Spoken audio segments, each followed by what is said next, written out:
Allora, di sfide nel nostro mestiere c'è tantissime cose e prima di tutto proprio farlo, decidere di fare questo mestiere per vivere.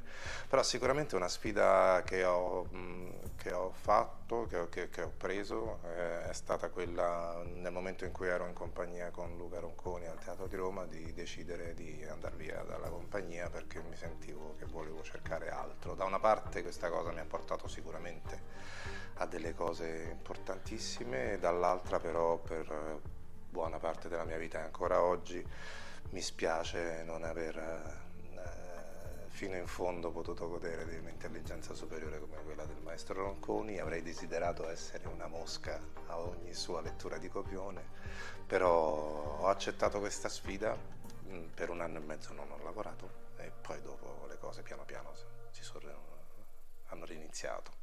Però è una delle tante sfide, però non l'avevo mai raccontata.